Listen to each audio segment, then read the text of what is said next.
በሱነን አቢ ዳውድ 47:34 ላይ ምን አሉ ተመልከቱ። አላ ረጁሉ ያህሚሉኒ አንድ ሰው ወደ የሚያስጠጋኝ የለምን እስቲ ወደሱ ኢላ ቀውሚ ወደ ህዝቦቹ ፈኢነ ቁረይሸ ቀድ መነዑኒ አን ኡበሊገ ከላመ ረቢ የጌታዬን ቃል እንዳላስተላለፍ ማን ከለከሉኝ አሉ የኔ ቁረይሾች ማለት ነው ህዝቦቻቸው እዛ የነበሩ ህዝቦቻቸው። ስለዚህ አላህ Subhanahu Wa Ta'ala የራሱ ቁርአን እንደሆነ የራሱ ንግግር እንደሆነ በግልጽ ነገረን። ይሄው በማያሻማ ሁኔታ አላህ Subhanahu Wa Ta'ala ስለ ራሱ ቁርአን ሲነግረን በሱረቱ ኒሳ ምዕራፍ 4 ላይ ቁጥር ቁጥሯን ሸፍኛታለሁ 82 ይመስለኛል። አፈላ የተደበሩን አልቁርአን ቁርአንን አያስተውልም ወይ አያስተውልም ምን አለ ወለው ካነ ሚን عند غير الله ከአላህ ውጪ ቢሆን ኖሮ ይሄ ቁርአን ለወጀዱ ፊሂ በውስጡ ያገኙ ነበር اختلافا كثيرا ብዙ መለያየትን ያገኙ ነበር። ስለዚህ ቁርአን መስፈርቱ ይሄንን ነው የሚያስቀምጠው አንደኛው መስፈርት። ታዲያ ይሄንን ነገር ለማረጋገጥ በእውነት ከዚህ በፊት የነበሩ ሰለፎች ሲን አረጋግጠዋል ወይ የሚልን ነገር እስቲ እሱን ደሞ ነው። አጠባበቅ ይቅርታ ፋይል እያወጣሁ ነው። የቁርአን አጠባበቅ ላይ እንምጣ በመጀመሪያ ደረጃ ማለት ነው። እሱ ላይ ከመምጣታችን በፊት አላህ Subhanahu Wa Ta'ala እንደተጠበቀው እንመጣበታለን። ግን እስቲ መጀመሪያ አንድ ሁለት ፖይንት ብቻ ላይ ወደ ክርስትናው ቀጥታ ገባለሁ ማለት ነው ወደ ማጥቃቱ። ከዛ በኋላ አንድ ሰዓት ተው አንተ እንዴ ኦልራይት እዚህ ነው እንዴ ወደ ላይ በጣም ብዙ ፋይል ነው ያለኝ በዚህ በቁርአን ዙሪያ የሰራሁት ፋይል በጣም ብዙ ነው። አይ ቲንክ እዛኛው ፋይል ላይ ነው እንዴ ችግር ቆይ አንዴ ሁለት ፋይል ነው እዚህ ላይ ያለው አንድ ጊዜ በጣም ይቅርታ ሰዓት ያዘልኝ እሱ እንደያዘው አንዴ ሰዓት ያዘልኝ ቁርአን ፋይሌን እስከማውጣ አጠባበቅ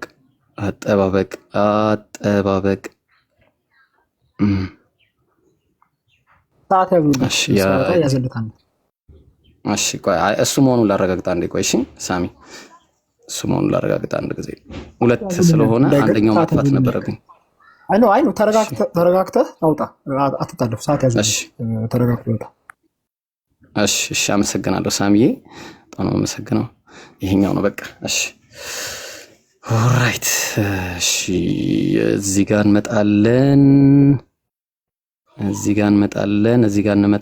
እንመጣለን ሱብሃንአላህ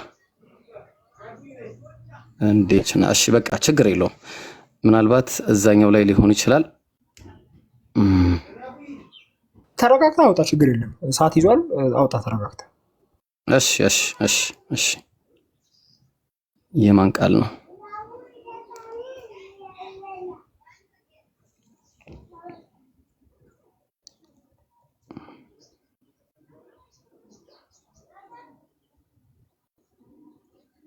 ያው አግኝቼዋለሁ መጀመር ትችላለህ እዚሁ ነበር ፋይሉ። መጅሙዑል ፈተዋ ላይ እንመጣለን ሙጀለድ 112 ማን ነው ይቅርታ 12ኛው ሙጀለድ 200ኛው ገጽ ላይ ማን ነው 600ኛው ገጽ ላይ ምን ይላል? ረዋ ማን ነው እንግዲህ ተመልከቱ የአላህ ቃል ከአላህ ከነብያችን ሰለላሁ ዐለይሂ ወሰለም አግኝተናል።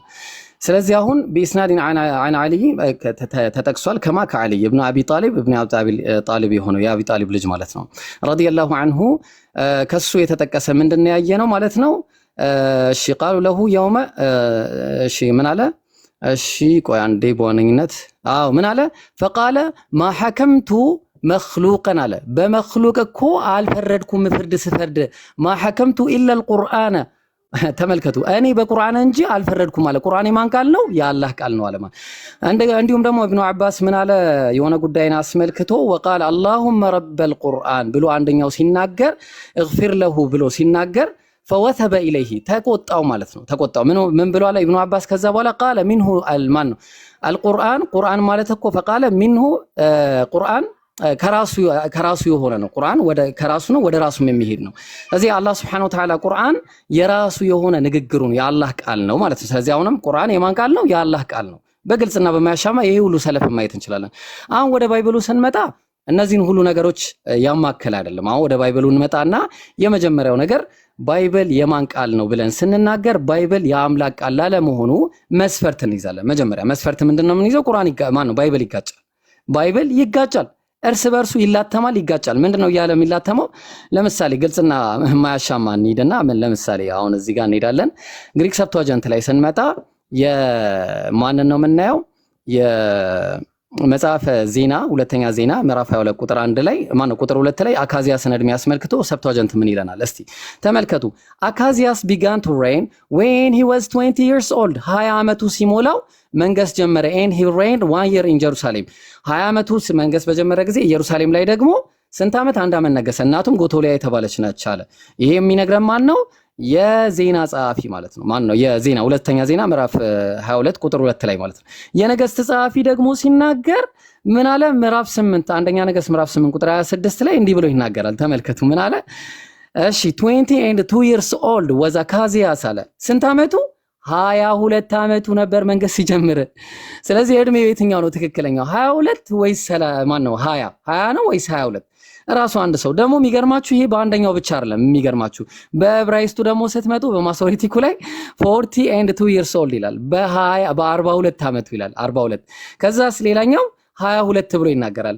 ይሄ በጣም ከባድ ነገር ነው። አላህ በቁርአን ላይ ቅድም የነገረን ከአላህ ቢሆን ኖሮ ባልተጋጨ ነበራል። ስለ ባይብል ራሱ ሲናገር መጽሐፈ ዜና ሁለተኛ ዜና ምዕራፍ 36 ቁጥር 9 ላይ ዮአኪም መንገስ በጀመረ ጊዜ 8 ይላል። አማርኛው ዋሽቷል፣ እዚህ ጋር ስተት ነው። መጽሐፈ ነገስት ሁለተኛ ነገስት ምዕራፍ 4 ቁጥር 8 ላይ 18 ይላል። እስቲ ሰብቷጀንቱንና ማሶሬቲኩን ነው። ምን አለ? 18 years old was ዮአኪን when he began to reign 18 ዓመቱ ነበር አለ። ጥሩ እሺ። ከዛ 3 months and በኢየሩሳሌም 3 ወር ነገሰ አለ። ጥሩ። እዚህ ጋር ደግሞ መጣና ምን አለ? ዮአኪን መንገስ በጀመረ ጊዜ 8 ዓመቱ ነበረ። 8 ዓመቱ 3 ወርና 10 ቀን ነገሰ አለ። ጋይስ ልብ አድርጉ በደንብ አዳም። የአምላክ ቃል በዚህ ልክ ይጋጫል ወይ? የአምላክ ቃል በዚህ ልክ ይጋጫል ወይ? በጣም ብዙ ቦታዎች ብንሄድ ባይብል ላይ አዲስ ኪዳን ላይም የታሪክ ስህተቶች አሉ። ለምሳሌ ኢየሱስን አስመልክቶ ማርቆስ ወንጌል ምዕራፍ 11 ላይ ሲናገር ኢየሱስ ከቢታንያ ወጣ መጀመሪያ። ከዛ ከቢታንያ ሲወጡ ተራበ ይላል። ከዛ በኋላ ቅጠልም ያለባት በለስ ከመንገድ ላይ አይቶ ከዛ በኋላ ረገማት ምናምን። ወደ ኢየሩሳሌም መጥቶ ደግሞ ምን አለ? የሚሸጡና የሚገዙትን ያወጣ ዘንድ ጀመረ። ከዛ ቤተ መቅደሱን አጸዳ። የማርቆስ ወንጌል ደግሞ ጸሐፊ ሲነግረን መቅደስ ገብቶ መጀመሪያ ምን አረገ? እነዛ ሻጮቹ ምናምን ገለባበጠ፣ በተነ። ከዛ በኋላ በነጋታው ወደ ቢታንያ ወጣ። በነጋታው ከዛ ከቢታንያ ወጥቶ ምን አረገ? ተመልሶ መጥቶ ቅጠልም ያለባት ተራበ ማለት ነው። ከዛ በኋላ እሷን ረገማት ምናምን። አሁን የትኛው ዘጋቢ ነው ትክክል? አንደኛ ዘጋቢዎቹ ራሱ ትክክል አይደለም። የታሪክ ስህተቶች አሉባቸው። ታሪክ በጣም ነው የሚሳሳቱት። ኢየሱስ የሞተበት ሰዓትን ራሱ አያውቁትም፣ ራሱ በቅጡ ማለት ነው። ተግባባን? ስለዚህ የአምላክ ቃል ነው ብሎ ለመናገር በጭራሽ አይቻልም። እንዳውም ምንድነው ከተባለ በጣም ግልጽና በማያሻማ ሁኔታ ልንገራችሁ፣ ባይብል የህይወት ታሪክ የተጻፈ የህይወት ታሪክ ነው። የህይወት ታሪክ ሉቃስ ወንጌል ምዕራፍ 1 ቁጥር 1 ላይ እንመልከት። ምን አለ? የከበርክ ቴዎፍሎስ ሆይ ከመጀመሪያው በአይን ያዩትና የቃሉ አገልጋዮች የሆኑት እንዳስተላልፉልን አለ። እሱ በአይኑ አላየም። ልብ አድርጎ እኛ ዘንድ ይሄ መውዱ የሆነ በቃ ውሸት የተባለ ሐዲስ እንኳን እዚህ ደረጃ ላይ የለም። ሲልሲላ የሌለው ምንም አይነት ሰንሰለት ቼን ኦፍ ናሬሽን የሌለው ብሮከን ቼን ያለው ማለት ነው። ማን እንደሆነ ማይታወቅ ከመጀመሪያው በአይን ያዩትና የቃሉ አገልጋዮች የሆኑት እንዳስተላልፉልን በእኛ ዘንድ ስለተፈጸመው ነገር ብዙዎች ታሪክን በየተራው ለማዘጋጀት ስለሞከሩ ምንድነው የተዘጋጀው? ታሪክ የተዘጋጀው ታሪክ ነው ወዳጅ። እኛ ታሪክ አይደለም የምንፈልገው፣ ወይ ባይብል ወንጌል ትክክለኛው ወንጌል ነው በቃ የፈለግነው። ስለዚህ በየተራው እኔ ደግሞ ስለተማርከው ቃል እርግጡን እንድታውቅ ከመጀመሪያው ሁሉን ተከትዬ በመጀመሪያ ልጽፍልህ ታየኝ። ለምን? ሰዎች ስለጻፉ፣ ታሪክን ስለጻፉ።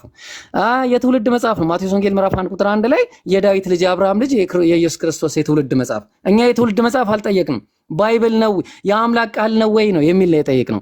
ሉቃስ ወንጌል ምዕራፍ 1 ቁጥር 23 ላይ ምዕራፍ 23 ቁጥር 3 ላይ ምዕራፍ 3 ቁጥር 23 ላይ ምን ይላል መሰላችሁ? ኢየሱስም ሊያስተምር ሲጀምር እድሜው ስንት ነበረ? 30 ዓመት ያልሆኑት ነበር አለ። እንደመሰላቸው ሲጀምር አልገባቸውም። እንደመሰላቸው ነው የተናገሩት። የዮሴፍ ልጅ ሆኖ የኤሊ ልጅ እያለ አሁን ሲጀምር ከ30 ዓመት በፊት የነበረው የህይወት ታሪክ ነው። ምክንያቱም ኢየሱስ ያስተማረው ከ30 ዓመት በኋላ ነውና። ስለዚህ ይሄ የዮሴፍ ልጅ ሆኖ የኤሊ ልጅ፣ የማቲ ልጅ፣ የሌዊ ልጅ፣ የሚልኪ ልጅ ይሄ የትውልድ መጽሐፍ ነው ጋይስ። ይሄ የአምላክ ቃል አይደለም። የትውልድ ሰዎች ትውልዳቸውን የተናገሩበት መጽሐፍ ነው። የሰው የትውልድ መጽሐፍ ነው እዚህ ጋር የተዘጋጀው ማለት ነው። ኦኬ ጥሩ። ይሄ ከሆነማ እንግዲያውስ የአምላክ ቃል ላለመሆኑ እንደማይታወቁ ብዙ መረጃዎች አሉ። ለምሳሌ የዕብራውያንን መጽሐፍ ማን እንደጻፈው አይታወቅም ጋይስ። የዕብራውያንን መጽሐፍ ማን እንደጻፈው አይታወቅም። ኦኬ እስቲ አሁን ደግሞ ማን ጻፈው ደግሞ ወደሚለው እንምጣና ደግሞ እስቲ እንየው ማለት ነው። ማን ጻፉት እስቲ ባይብልን የጻፉት እነማን ናቸው? ለምሳሌ አሁን ልብ አድርጉ። ቆይ መጀመሪያ እዚህ ከመምጣቴ በፊት ኦሪት ዘዳግም ምዕራፍ 34 ቁጥር እዚህ ጋር እንምጣ። ሙሴን በሞተ ጊዜ ልብ አድርጉ። ኦሪት ዘዳግም፣ ኦሪት ዘፍጥረት፣ ኦሪት ዘሌዋውያን፣ ኦሪት ዘፍጥረት እነዚህ አምስቱ ፔንታቶክ ወይ ደግሞ ፔንታተች ተብለው የሚነገርላቸው መጽሐፎችን ሙሴ ጻፋቸው ተብሎ ነው የሚነገረው። ሙሴን በሞተ ጊዜ ማን ነው የጻፈው? ይሄንን ጋይስ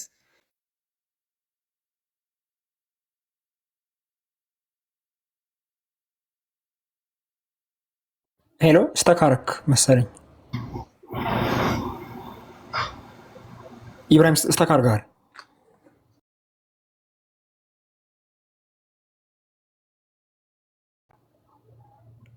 የኔ ድምጽ ይሰማል ጋይስ? ያንተ ይሰማል። ኦኬ እሺ በቃ ሰዓት ያዙለት። እስራኤልም ልጆች በሞዓብ ሜዳ 30 ቀን ለሙሴ ያለቀሱለት፣ ለሙሴ የሚያለቀሱለት የለቅሶ ወራትም ተፈጸመ። ማን ይጻፈው አይታወቅም። ማን እንደጻፈው አይታወቅም። ካለ መረጃ ማቅረብ የእናንተ ፋንታ ነው ማለት ነው። የእናንተ ፋንታ ነው።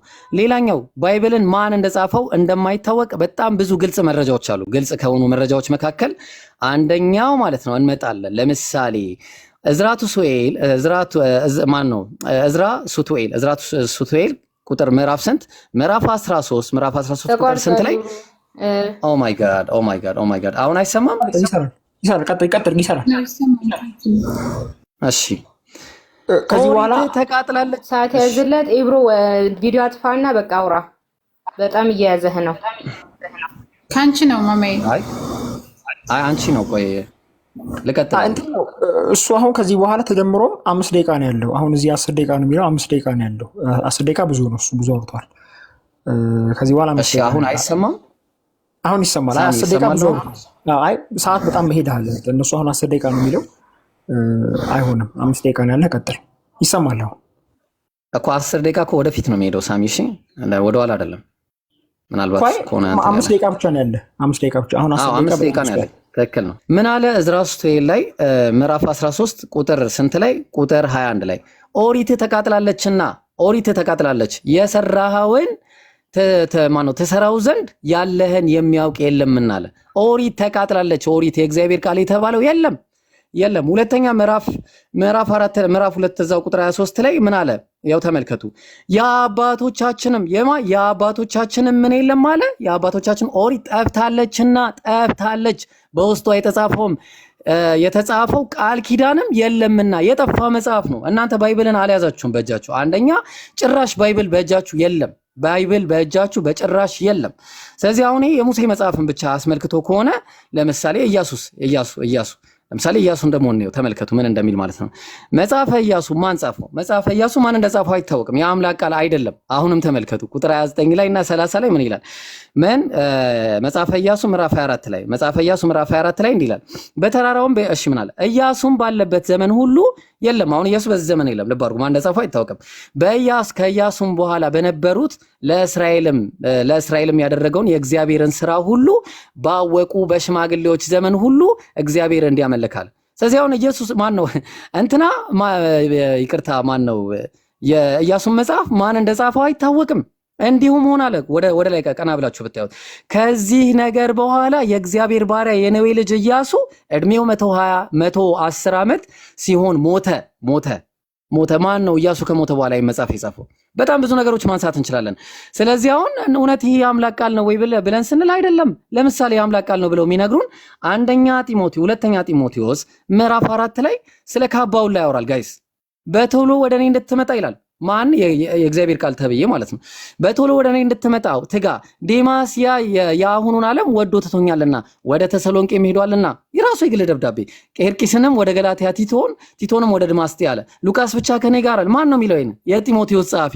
ማርቆስ ለአገልግሎት ብዙ ይጠቅመኛልና የግል ደብዳቤ ይዘኸው ከአንተ ጋር አምጣው አለ። ቲኪቆስ ግን ወደ ኤፌሶን ላኩት። ስትመጣ በጢሮዳ ከአቅርባ ዘንድ የተውኩትን በርኖስና የግል ደብዳቤ መልእክቱን ያስተላልፋል። ጋይስ ልብ አድርጉ። መጽሐፍቱን ይልቁንም በብራና የተጻፉትን አምጣልኝ። እኛ ምን አገባን? ለዛ ነው። ለምንድን ነው የሚመጣለት ከተባለ ከክረምት በፊት እንድትመጣ ትጋ።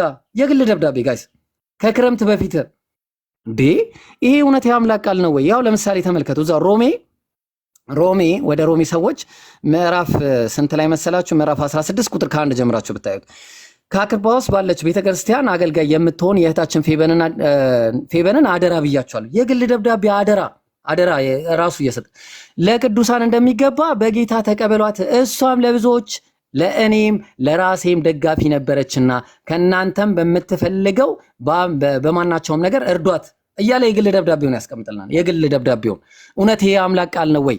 የአምላክ ቃል ነው ወይ ስንል አይደለም፣ ሰዎች የጻፉት ነው የግል ደብዳቤ። ለዛ ነው ብዙ ቦታ ባይብል ከአንድም በጣም ብዙ ቦታዎች የሚጋጨው የማይስማማው እርስ በርሱ ማለት ነው። ተግባባን? የአላህ ቁርአን ከተባለ የአላህ ቁርአንማ ከአላህ የሆነ ከላሙላህ የአላህ ከላም የአላህ ንግግር ነው። ተግባባን? እሱ ደግሞ በውስጡ ምንም አይነት መፋጨት መጣረስ አይወጣበትም ተብሎ በግልጽ ተቀምጧል ማለት ነው። ማን ነው የሚጠብቀው ከተባለ ራሱ አላህ ነው የሚጠብቀው። አሁን ወደዚህ ልምጣላችሁና የጠፉ መጽሐፍቶች ራሱ እንዳሉ ጀባ ልበላችሁ አንድ ጊዜ ማለት ነው። የጠፉ መጽሐፍቶች እንዳሉ ማለት ነው። ለምሳሌ የነ ማን ነበረ? ቆይ አንዴ እስቲ እሺ፣ ለምሳሌ ተመልከቱ ምን አለ? አንደኛ ነገሥት ምዕራፍ 22 ቁጥር 45 ላይ የቀረውንም የኢዮሳፍጥን ነገር የሰራውንም ጭከና እንዴት እንደተወጋ በይሁዳም የነገስታት ታሪክ መጽሐፍ የተጻፈ አይደለምን? የቱ ጋር ነው የነገስታት ታሪክ መጽሐፍ የተባለው? የት አለ? እሱ መጽሐፍ ካሉ አሳዩን። ይቅርታ እሱ መጽሐፍ እንፈልገዋለን። ተግባባም? የእስራኤል የነገስታት መጽሐፍ የትኛው ነው? ለምንድን ነው ያልገባውስ? የነ አዶ መጽሐፍ የትኛው ነው? የት ነው ያለው? የነብዩ የአዶ መጽሐፍ የት ነው ያለው? የነብዩ የአዶ መጽሐፍ የት ነው ያለው? የነዚህ ሁሉ መጽሐፍቶች እናንተ እጅ አይገኙም። ስለዚህ ይህን ይመስላል። ያው ሳሚ ሰዓት ያልቋል። ቀጥል። ኦኬ ሰዓቱ የኔ ነው አይደለ? ኦኬ በስመ አብ ወወልድ ወመንፈስ ቅዱስ አሐዱ አምላክ አሜን። እሺ ጥያቄዎች ተነስተዋል በእውነቱ እና ያው ነጥብ በነጥብ ለመመለስ እንሞክራለን። በመጀመሪያ ደረጃ ቁርአን የአምላክ ቃል ነኝ ብሎ ክሌም ያደርጋል ብሏል። ይሄ ግን ክሌም እንጂ ማስረጃ አይደለም። የማንም ሰው መጽሐፍ የአምላክ ነኝ መጽሐፍ ነኝ ሊል ይችላል። የተለያዩ ነብይ ነኝ የሚሉ ግለሰቦች ተነስተዋል። የአምላክ ቃል ነኝ ስላሉ ብቻ እንደዛ አይሆንም። ጆሴፍ ስሚዝም የሞርሞኑ ጀማሪም የተገለጠበትን ቡክ ኦፍ ሞርሞን የአምላክ ቃል ነኝ ይላል። ስለዚህ የአምላክ ቃል ነው ስላለ ብቻ አንድ መጽሐፍ የአምላክ ቃል ይሆናል ማለት አይደለም። ስለዚህ ይሄ ብዙ የሚያስኬድ ሙግት አይደለም። ክሌም ስላደረገ ብቻ ማስረጃ ሊሆን አይችልም ማለት ነው። የመጀመሪያው ነጥብ ይሄ ነው። ሁለተኛው ነጥብ እንደው መጽሐፍ ቅዱስ ራሱ የአምላክ ቃል መሆኑን ይናገራል ወይ ስንል፣ አዎ ማስረጃ። ሁለተኛ ጴጥሮስ ምዕራፍ 1 ቁጥር 20 እንደዚህ ይላል፣ ይህ በመጀመሪያ ያውቁ በመጽሐፍ አያችሁት፣ ስለ መጽሐፍ ነው እያወራ ያለውን ትንቢት ሁሉ ማንም ለገዛ ራሱ ሊተረጉም አልተፈቀደም። በመጽሐፍ ያለውን ትንቢት ከቶ በሰው ፈቃድ አልመጣምና ዳሩ ግን በእግዚአብሔር ተልከው ቅዱሳን መጽሐፍ በመንፈስ ቅዱስ ተነድተው ተናገሩ ይላል። እነሱ የተናገሩት ትንቢት ተጽፏል። ለዛ ነው መጽሐፍ የሚለው። ያ መጽሐፍ ወይዛ መጽሐፍ ላይ ያለው የትንቢት ቃል በመንፈስ ቅዱስ መሪነት የተነገረ የትንቢት ቃል ነው። ስለዚህ መጽሐፍ ቅዱስ የአምላክ ቃል መሆኑን ይናገራል ማለት ነው። ይሄ የመጀመሪያው ነጥብ ነው። ሁለተኛ ሮሜ 1:1 የመጽሐፍ ቅዱስ የእግዚአብሔር ቃል መሆኑን ክሌም ያደርጋል። ያው በሚገባ ክሌም ያደርጋል። ሮሜ 1:1 ሐዋርያ ሊሆን ሊጠራ የኢየሱስ ክርስቶስ ባሪያ ጳውሎስ በነቢያቱ አፍ በቅዱሳን መጽሐፍት መጽሐፍቱ ቅዱሳን ተብለዋል። ኢንስፓየርድ ቴክስት ማለት ነው። ሆሊ ቴክስት አስቀድሞ ተስፋ ለተሰጠው ለእግዚአብሔር ወንጌል ተለየናል። ስለዚህ መጽሐፍ ቅዱስ የአምላክ ቃል መሆኑን በተደጋጋሚ ይናገራል ማለት ነው። ስለዚህ መጽሐፍ ቅዱስ የአምላክ ቃል መሆኑን አንድ ድምጽ እየተሰማኝ ነው። ሚታርጉ ፕሊዝ፣ ሚታርጉ የአምላክ ቃል መሆኑን በተደጋጋሚ ክሌም ያደርጋል ማለት ነው። ይሄ ክሌም በመጽሐፍ ቅዱስም ይገኛል ማለት ነው። ግን እሱ አሁን አንድ ያነሳው ጥያቄ አለ። ይሄ ምናልባት ቪዲዮ እያስቸገረ ስለሆነ አጥፍቼው ነው። አንድ ሰው ቢከፍትልኝ ጥሩ ነው። ማስረጃ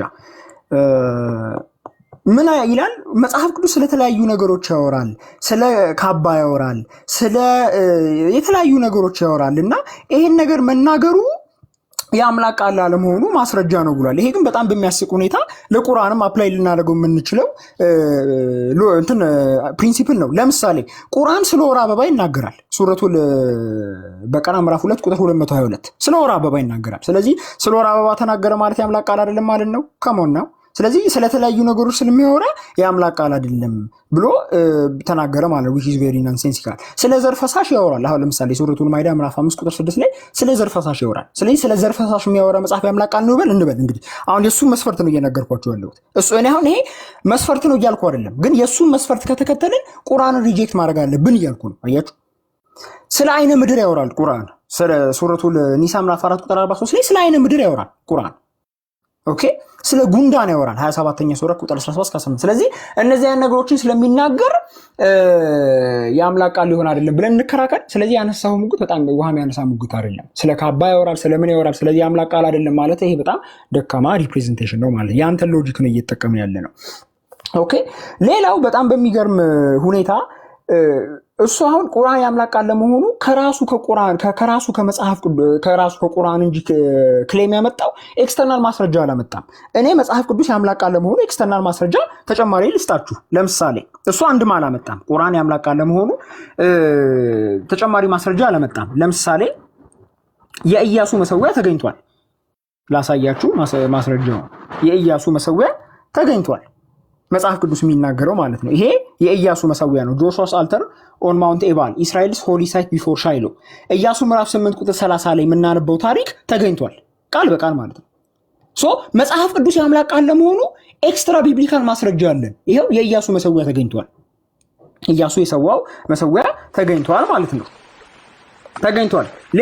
ሌላ ማስረጃ ስንመለከት እንደዚህ ይላል። ኒው ዲስከቨሪ ቤርስ ዘ ኔም ኦፍ ሄዘካያ የሕዝቅያስን ማህተም የያዘ ማህተም ተገኝቷል። ከዛሬ ስንት ሺህ ዓመት በፊት የነበረ ማለት ነው? ከዛሬ 1800 ዓመት በፊት 715 to 686 ቢሲ የዛሬ 2700 ዓመት በፊት ሕዝቅያስ ለመኖሩ ማህተም ተገኝቷል። አርኪኦሎጂካል ማስረጃ ነው። ፈጠን ብዬ ነው ማሳያችሁ። ቁርአን የአምላክ ቃል መሆኑን ፕሩቭ የሚያደርግ አርኪኦሎጂካል ማስረጃ አለ? አንድ የለም። ይሄንን በዚህ ደረጃ ቁርአን የአምላክ ቃል መሆኑን ፕሩቭ የሚያደርግ አርኪኦሎጂካል ማስረጃ አለ? አንድ የለም። ካለ ያሳየኛል። ኦኬ ሌላ ማስረጃ አልጨምርላችሁ። ሰንባላት ዘገቨርነር ይሄ ሰንባላት ቡላ ይባላል። የዛሬ 2600 ዓመት በፊት የነበረ ማስረጃ ነው። ምን ተብሎ ይነበባል? moreover all these things in a letter were sent to Delaiah and Shelemiah። አያችሁት? ይሄን የነሱን ስም የያዘ አርኪኦሎጂካል ግኝት ተገኝቷል። ሰንባላት ቡላ ይባላል። ያው አርኪኦሎጂካል አንስትሮንግ ኢንስቲትዩት ኦፍ ቢብሊካል አርኪኦሎጂካል ማስረጃ ነው እያመጣው ያለሁት። ሰንበላጥ የሚባል ሰው መጽሐፍ ኤርሚያስ ላይ ያለውን ታሪክ መጽሐፍ ነህምያ ላይ ያለውን ታሪክ ፕሩቭ የሚያደርግ አርኪኦሎጂካል ማስረጃ ነው። ኦኬ ስለዚህ መጽሐፍ ቅዱስ የአምላክ ቃል ነው ማለት ነው። ሌላ አልጨምርላችሁ፣ አንድ አርኪኦሎጂካል ማስረጃ አልጨምርላችሁ። አንድ ሰዓት ያዝልኝ፣ እያወጣው ነው። አንድ ሰዓት ያዝልኝ አብዱ፣ እያወጣው ስለሆነ ነው። አርኪኦሎጂካል ማስረጃዎችን እያመጣውላችሁ መጽሐፍ ቅዱስ የሚናገረው ነገር እውነት እንደሆነ ታሪካዊ ማስረጃ እንዳለው ፕሩቭ እያደረኩላችሁ ነው። ቁርአን የአምላክ ቃል መሆኑን የሚያሳይ ኤክስተርናል ማስረጃ አለ? እንግዲህ ካለ ይሰጠናል። አንዴ ጠብቁኝ።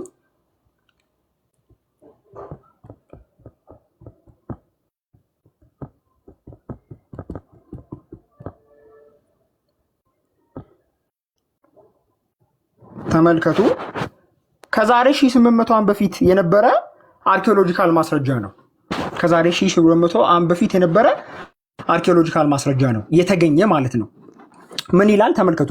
the god loving አኬፕቶስ and to the god Jesus Christ ይላል። ሞኒመንቱ ላይ ምን ይላል? the god loving አኬፕቶስ እግዚአብሔርን የምትወደው አኬፕቶስ has offered the table ይሄንን ጠረጴዛ ሰጥታለች። ለማን? ለአምላክ ኢየሱስ ክርስቶስ to the god Jesus Christ ለአምላክ ኢየሱስ ክርስቶስ as a memorial የዛሬ 1800 ዓመት በፊት ማለት ነው። የዛሬ 1800 ዓመት በፊት እግዚአብሔር የምትወደው አኬፕቶስ ይሄንን ጠረጴዛ ለማን ሰጥቻለሁ አለች? ለአምላክ ኢየሱስ ክርስቶስ። ኦኬ ሶ ያኔም ቢሆን ክርስቲያኖች ኢየሱስ ክርስቶስን እንደ አምላክ ያመልኩ እንደነበረ አርኪኦሎጂካል ማስረጃ አለ። ይሄን ምኑን ነው ፕሩቭ የሚያደርገው ስንል አንደኛ ቆሮንቶስ ምዕራፍ 1 ነው። ተመልከቱ። አንደኛ ቆሮንቶስ ምዕራፍ 1 ምን እንደሚል ተመልከቱ። ኢየሱስ ክርስቶስን ይጠሩ ለነበሩ የሚለው ማለት ነው። ተመልከቱ። አንደኛ ቆሮንቶስ ምዕራፍ 1 ቁጥር 2 በቆሮንቶስ ላለች ለእግዚአብሔር ቤተክርስቲያን በክርስቶስ ኢየሱስ ለተቀደሱት የእነርሱና የኛ ጌታ የሆነውን የጌታችን የኢየሱስ ክርስቶስን ስም በየስፍራው ከሚጠሩት ሁሉ ጋር ጻድቃን ለመሆን ለተጠሩት ይላል። ሶ በዛ ሰዓት ላይ ክርስቲያኖች የክርስቶስ ኢየሱስን ስም በየቦታው ይጠሩ ነበር። ምን ማለት ነው? ያመልኩ ነበር ማለት ነው። እዚህ ጋር አሁን ጊዜ ስለሌለው እንጂ ሌላ ጊዜ ያሳያችኋለሁ። ይጠሩ የሚለው የግሪክ ቃል ይሄ ኢየሱስ ክርስቶስን ይጠሩ የሚለው የግሪክ ቃል በብሉይ ኪዳን የነበሩ አማኞች ያህዌን በሚጠሩበት መንገድ ነው። በተገኙበት ቦታ ሁሉ ያህዌን የሚጠሩ ነበር ማለት ነው። በብሉይ ኪዳን ያህዌን የሚጠሩ ያህዌን የሚያገለግሉ ማለት ነው የሚያመለክተው። ሌላ ጊዜ ምናልባት ሰዓት ካለኝ በኋላ አሳያችኋለሁ። ስለዚህ በሰዓቱ የነበሩ ክርስቲያኖች ኢየሱስ ክርስቶስን ይጠሩ ነበር። በየስፍራው ኢየሱስ ክርስቶስን ይጠሩ ነበር። አምልኮ ይፈጽሙ ነበር ማለት ነው። የእሱን ስም ይጠሩ ነበር የሚለው ቃል አንደኛ ቆሮንቶስ ምዕራፍ 1 ቁጥር 2 ላይ ያለው ቃል ፕሩቭ የሚያደርገው ይሄ ነው። በብሉይ ኪዳን የነበሩ ሰዎች ያህዌን እንደሚጠሩት የያህዌን ስም ኢንቮክ ያደርጉ እንደነበሩት ኢንቮኬሽን ነው የሚያመለክተው። በሳቱ የነበሩ ክርስቲያኖችም ኢንቮክ ያደርጉ ነበር። ስለዚህ ይሄ አርኪኦሎጂካል ማስረጃ መጽሐፍ ቅዱስ የአምላክ ቃል እንደሆነ ያሳያል። ቅድም ያሳያቸው አርኪኦሎጂካል ፋይንዲንግ ምንድን ነው የሚለው? ቱ ዘ ጋድ ጂሰስ ክራይስት ነው የሚለው። ቱ ዘ ጋድ ጂሰስ ክራይስት ኢየሱስ ክርስቶስን ለአምላክ ኢየሱስ ክርስቶስ ይሄን ጠረጴዛ ሰጥተው ነበር። እውነትም ክርስቲያኖች ክርስቶስን ያመልኩ ነበር ማለት መጽሐፍ ቅዱስ እንደሚለው። ሌላው የኢያሱ መጽሐፍ ላይ ያነሳው ጥያቄ አለ። በጣም በሚገርም ሁኔታ የኢያሱ መጽሐፍ ላይ ያነሳውን ጥያቄ ላሳያችሁ። ቆይ አንዴ ቪዲዮ ላጥፋ። የኢያሱ መጽሐፍ ላይ ያነሳው ጥያቄ አለ።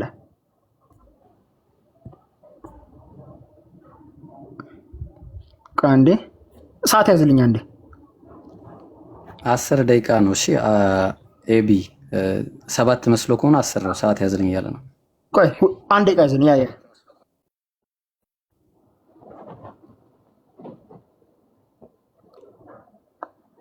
ቆይ አንዴ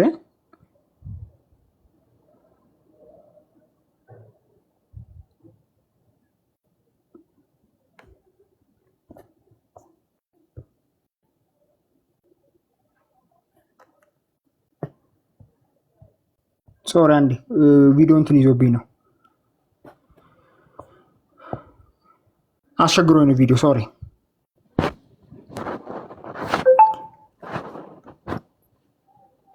ኦኬ ተመልኩት። ሶሪ አሁን ጋር ሰርቷል። ቀይ ያበራብኝ ነበር። ጀምር አንድ ሰዓቱን ጀምር። ድምጽ ይሰማል ጋይስ? ጀምሮታል እኮ ድምጽ ይሰማል? ከተሰማ ንገሩኝ። ኦኬ ኢያሱ የኢያሱ መጽሐፍ ማን እንደጻፈው አይታወቅም ይላል። ኢያሱ 24:26 ተመልከቱ። ኢያሱ 24:26 ኢያሱም ይህን ቃል ሁሉ በእግዚአብሔር መጽሐፍ በእግዚአብሔር ሕግ መጽሐፍ ጻፈ። አየኸው? ኢያሱ ምን አደረገ ይላል? ጻፈ። ኢያሱ 24:26 አለቅ ተዘጋ ማለት ነው። ተዘጋ ደቀቅ። ስለዚህ ኢያሱ እነዚህን ሁሉ ነገር በእግዚአብሔር ሕግ መጽሐፍ ጻፈ። ኤንድ ኦፍ ስቶሪ ማለት ነው። ሌላው ደግሞ አንድ ያነሳው ነጥብ አለ። በተቻለ መጠን ለማንሳት እየሞከርኩ ነበረ። የታሪክ መጽሐፍ አለ፣ የጠፉ የታሪክ መጽሐፍ አሉ ይላል። መጽሐፍ ቅዱስ የቱ ጋር ናቸው? እነሱ የእግዚአብሔር ቃል ነው የሚለው መጽሐፍ ቅዱስ እነሱ የእግዚአብሔር ቃል ናቸው ይላል። ያሁን አንተ የጠቀስክ የታሪክ መጽሐፍ ይላል። ያ የታሪክ መጽሐፍ ቃል እግዚአብሔር ነው ይላል። አሁን እንትን ላይ ጠይቀሃለሁ፣ ሴክሽን ላይ Q&A ሴክሽን ላይ ጠይቀሃለሁ። ያ የታሪክ መጽሐፍ የአምላክ ቃል ነው ካለ ታሳየኛለህ። የአምላክ ቃል የሚልበትን ቦታ ካለ ታሳየኛለህ ማለት ነው። ሶ በዚህ ነው መልኩ የሚታየው። ሌላ ምን ጥያቄ ያለ የረሳሁት ዲል ያርኩት? የስ ከሁሉም ደግሞ መርሳት የሌለብን ነገር እሱ መጽሐፍ ቅዱስ የአምላክ ቃል አይደለም ሲል አታክ እያደረገ ያለው ቁርአንን ነው። ለምንድን ቅድም እንዳልኳችሁ ምንድነው ቁርአን በእነሱ ዘንድ ያለው መጽሐፍ ያረጋግጣል። ኢንፋክት አንድ የቁርአን አንቀጽ ብቻ አንብቤላችሁ ከዛ በኋላ Q&A ሴክሽን ላይ እንመለከተዋለን። አንድ የቁርአን አንቀጽ ላይ ብቻ አንብቤላችሁ ተመልከቱ ምን እንደሚል 5:68 ሱረቱ ማይዳ ምዕራፍ 5 ቁጥር 68 እናንተ የመጽሐፉ ሰዎች ሆይ ተውራትና ኢንጂልን ከጌታችሁም ዘንድ ወደ እናንተ የወረደውን እስክትሰሩባቸው ድረስ ይላል። ስለዚህ ካለቀሽ ሶሪ እሺ አላወኩም ሶሪ። እሺ በመጀመሪያ ደረጃ እሺ ሰዓቴን አስጀምረው። በመጀመሪያ ደረጃ ምንድነው ቅድም አንድ የተናገረው ክሌም ነበር፣ ልብ አድርጉ። እኛ አንደኛ ጴጥሮስ ላይ የተጻፈው ሲጀመር ተጻፈ አይልም ተናገሩት ነው የሚለው። የተጻፈው በማን እንደሆነ እስቲል አይታወቅም። እኛ አሁን ማን ተናገረው ነው እያለን ያለነው እንዴ? እኛ ማና እንደኛ ጥያቄያችን እኮ ጸሐፊው በግል የተናገረውን እኮ አይደለም እያልን እኛ በግል የተናገረው ጸሐፊው ነው። የአንደኛ ጢሞቴዎስ ጸሐፊ ራሱ ነው እኮ ከአባይን አታምጣ ምናምን እያለ እኮ የሚናገረው። ይሄ እኮ እግዚአብሔር እኮ አይደለም የተናገረው። ያኛውማ ነቢያት ሲናገሩት የነበረው ቃልማ ከአምላክ ሰምተው ለሰዎች የሚያስተላልፉ መካከለኛ ስለነበሩ ነው። ዘዳግም 5:5 ላይ ብትመለከት ሙሴ በእግዚአብሔርና በሰዎች መካከል መካከለኛ ሆኖ ሲያስተላልፍ ነበረ። ኢየሱስም በእግዚአብሔርና በሰው አንደኛ ጢሞቴዎስ ምዕራፍ 5 ቁጥር 2 ላይ ምዕራፍ 2 ቁጥር 5 ላይ በእግዚአብሔርና በሰዎች መካከል መካከለኛ ሆኖ ከእግዚአብሔር እየሰማ ለሰዎች ያስተላልፍ ነበር። እኛ የጠየቅነው የታሪክ መጽሐፍ፣ የትውልድ መጽሐፍ የሚናገሩ መጽሐፍ ነው ያዛችሁት። ተቃጥሏል መጽሐፋችሁ፣ የለም ነዷል። ያለው መጽሐፍ ምንድነው? የተበጣጠሰ ብጥስጣሾች ማን እንደጻፋቸው እንኳን የማይታወቁ ፓፒረሶች ናቸው። ፓፒረስ 52 ብትመለከት ማለት ነው። እነዚህ እሱም የኮፒ ቼን ኦፍ ናሬሽን የሌላቸው ቼን ብሮክን ቼን የሆኑ ማለት ነው። ማን እንደጻፈ ለምሳሌ ተመልከቱ። አሁን ለምሳሌ እዚህ ጋር ብትመለከቱት የመጽሐፍ ቅዱስ መዝገበ ቃላት ላይ ምን ይላል ተመልከቱ። ያው ምን ይላል? የዕብራውያን ጻፊ ማን እንደጻፈው አይታወቅም። ምን አለ? ወደ ዕብራውያን የተጻፈ መልእክት አለ። ዕብራውያን የተጻፈው መልእክት ላይ ምን አለ? ቆይ አንድ ጊዜ ይቅርታ፣ አንዴ አስተካክዬ ላቅርብላችሁ። ምን አለ? ይህ መልእክት በማን ከየት ወዴት በምን ጊዜና በምን ምክንያት እንደተጻፈ ለማወቅ አስቸጋሪ ነው። ጋይስ ማን እንደጻፈው አይታወቅም። እንዴ ማን እንደጻፈው አይታወቅም። እንዴት ማን የጻፈውን መጽሐፍ የማይታወቅ መጽሐፍ ልከተል እችላለሁ? እንዴት አድርጌ ማለት ነው። ሌላኛው ደግሞ አሁንም የኢያሱን መጽሐፍ አምጥቷል። ኢያሱ ስለራሱ ሞት ነው የጻፈው። በዚህ ቦታ ሞተ፣ በዚህ ቦታ አለቀ ምናምን እንዴ እያልከኝ ያለው እኮ በጣም የሚያስቅ ነገር ነው ሳሚ። ኢያሱ ነው ስለራሱ ሞት በዚህ ቦታ ሞተ፣ እንትና በሞተ ጊዜ በሱ ዘመን ላይ ምናምን እንዴ። ኧረ ተው፣ ምን ሆናችሁ ነው? በምንም አይነት ሁኔታ ሊሆናችሁ። በነገራችን ላይ ማለት ነው፣ በነገራችን ላይ ጸሐፊዎቹ እንደማይታወቁ እኛ ብቻ ሳይሆን እናንተ ምሁራኖች ራሱ ይናገር። ያው ምሁራን ከተናገሩ መካከል አንደኛውን አሳይቻለሁ። ሁለተኛ ደረጃ እርስ በርሱ እንኳን አይስማማም እንዴ። አንዱ ልጅ ያለውን አንዱ ክርስቶስ እያለ ያቀርበዋል። አንዱ ለምሳሌ ምን አለ? ለምሳሌ ተመልከቱ የዮሐንስ ወንጌል ምዕራፍ 20 ቁጥር 31 ላይ ነገር ግን ኢየሱስ ክርስቶስ የእግዚአብሔር ልጅ እንደሆነ ታምኑ ዘንድ እያለ የሚናገር አለ። እሺ አሁን ስለ እግዚአብሔር ልጅ ያለውን ጉዳይ ተመልከቱ። ምን እንደሚል ተመልከቱ። ብቻ ምን እንደሚል ተመልከቱ። ምን አለ? አሁን እዚህ ጋር የማርቆስ ወንጌል ምዕራፍ 8 ላይ ማርቆስ ወንጌል ምዕራፍ 8 ቁጥር 29 ላይ ምን አለ? ጴጥሮስ ምን አለ? እሺ እናንተስ እኔ ማን እንደሆንኩ ትላላችሁ አለ ብሎ ጠየቃቸው። ጴጥሮስም አንተ ክርስቶስ ነህ ብሎ መለሰለት። ማን አለው? ክርስቶስ ነህ። እሺ ጥሩ። አሁን እንግዲህ እኔ ደግሞ ሌላውን ደግሞ እኔ የማቴዎስ ወንጌል ደግሞ ሲጽፈው ምን አለ? የማቴዎስ ወንጌል ምዕራፍ 16 ቁጥር 16 ላይ ስምዖንም ጴጥሮስን መልሶ ስምዖንም ጴጥሮስን መልሶ አንተ ክርስቶስ የሕያው እግዚአብሔር ልጅ ነህ አለው ይላል። ድምጽ ይሰማል? ኔትወርክ በጣም ያስቸግራል ነው። ድምጽ ይሰማል? የኔ አይሰማም? ድምጽ ከተሰማ ነገሩ የኔ አይሰማም? ድምጽ ይሰማል? ሰዓት ያዝልኝ አንዴ። ድምጽ ይሰማል? ያንተ ይሰማል ኢብራሂም፣ ያንተ ይሰማል። ሳሚ ምናልባት ተቋርጦ ከሆነ አሁን ይሰማል። ያንተ ሳሚ ያንተ ነው፣ ካንተ ነው ችግሩ። ሳሚ ልቀጥል?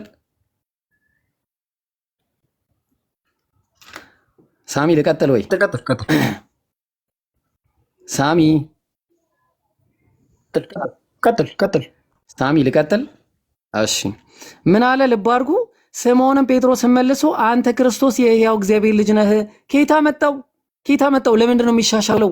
እውነት ያምላክ ቃል ከሆነ ማለት ነው። ዋይ የሚሻሻልበት ምክንያቱ አልገባንም። ተግባባን? የአምላክ ቃል ከሆነ የሚለወጥ የሚገለበጥ አይደለም፣ ከጊዜ በኋላ የሚሻሻልም አይደለም። ተግባባን? በምንም ተአምር ማለት ነው። በምንም አሁን ለምሳሌ ተመልከቱ እዚህ ጋር የማርቆስ ወንጌል ምዕራፍ 3 ላይ ሲናገር ቁጥር 35 የእግዚአብሔርን ፍቃድ የሚያደርግ ሁሉ ብሎ የተናገረውን እዚህ ጋር ደግሞ የማቴዎስ ወንጌል ምዕራፍ 12 ቁጥር 50 ላይ በሰማያት ያለው የአባቴን ፍቃድን የሚያደርግ ሁሉ ይላል። ለምንድን ነው የሚቀየረው እንዴ? የእግዚአብሔር ከፍ እያደረጉ ነው የሚናገሩት። ባይብል ላይ ዝቅ ያለውን ከፍ ያለውን ዝቅ ያለውን ከፍ ያደርጋሉ፣ ከፍ ያለውን ደግሞ በዛው ያሰብቱና ይሄዳሉ ምናምን። አንደኛ የአምላክ ቃል ለመሆኑ አንደኛው ሌላኛው የጻፈውን በየትኛው በሆነ ሚንስ ብቻ ያሻሽላል፣ አስተካክለው ያመጣሉ ማለት ነው። ተግባባን? ጸሐፊዎቹ አይታወቁም፣ እርስ በርሱ ይጋጫል። የኛ ቁርአንን ብትመለከቱ ግን አላህ Subhanahu Wa Ta'ala ገና ከመጀመሪያው አንስቶ እንደጠበቀው ተናግሯል ቁርአናችን ላይ ማለት ነው። ስለዚህ ባይብል ላይ ብትመለከቱ የባይብል ጉዳይ ብርዘት ላይ ከተመለከትን እስቲ አንድ ልጨምርላችሁ። ለምሳሌ ስቅለት ጉዳይ ላይ እስቲ አንድ ነገር ልጨምርላችሁ። ለምሳሌ እሺ ስቅለት ጉዳይ ላይ በሚነሱ ጥያቄዎች ማለት ነው በጣም በሚያሳዝን ሁኔታ ስቅለት ጉዳይ ላይ ራሱ በጣም ላይክ ኢየሱስን ማስዋሸታቸውን ትመለከታላችሁ። ኢየሱስን ማስዋሸታቸውን መጽሐፍ ገልጠን ነው የምናሳየው፣ እንዲህ በራሳችን አይደለም። ኢየሱስን ማስዋሸታቸውን እናሳያለን። ባይብሉ ትክክለኛ አንድ ጊዜ ያውላችሁ ተመልከቱ ምን አለ? እሺ ማቴዎስ ወንጌል ምዕራፍ 23 ቁጥር 35 ላይ ከጻድቁ ከአቤል ደም ጀምሮ በቤተ መቅደስና በመሰዊያ መካከል እስከ ገደላችሁት እስከ በራኪዩ ልጅ እስከ ዘካርያስ አለ። ኢየሱስ የተገደለው የበራኪዩ ልጅ ዘካርያስ ነው ብሎ ተናገረ። የተገደለው ግን የዮዳሄ ልጅ የዘካርያስ ሆኖ በመጽሐፈ ዜና መዋዕል ምዕራፍ 24 ላይ ሁለተኛ ዜና ምዕራፍ 22 ቁጥር 21 ላይ ተማማሉበትም በንጉሱ ትእዛዝ በእግዚአብሔር ቤት አደባባይ በውስጥ በድንጋይ ወገሩታል። የተወገረው ማን ነው? የዮዳሄ ልጅ ዘካርያስ። የዮዳሄ ልጅ ዘካርያስ በዮዳሄ ልጅ በዘካርያስ ላይ መጣለ። ይሄንን ደግሞ ኮንፊርም ሲያደርጉልን የመጽሐፍ ቅዱስ መዝገበ ቃላት የራሳቸው ማለት ነው የኢትዮጵያ መጽሐፍ ቅዱስ ማህበር ያዘጋጀው ገጽ 213 ላይ ምን ይላል ተመልከቱ። ያጀማ በዚህ ልክ ነው የኛ ቁርአንና የነሱን ባይብል የምትለኩት ማለት ነው። በደንብ ምን አለ እንዴ? ወጣ እንዴ? ለምን ወጣ? የበራኪው ልጅ በ5 ክፍለ ሁለቱም ወጥተዋል። በነገራችን ላይ ሁለቱም ወጥተዋል። አቤልም ወጥተዋል፣ ልጁም ወጥተዋል። ለምንድን ነው የወጡት? እሺ ለጨረሰችን አንዴ ሰዓቱን ያዝልኝ። በቃ ሰዓቱን 5 ደቂቃ ያዝልኝ። ለምንድን ነው የወጡት?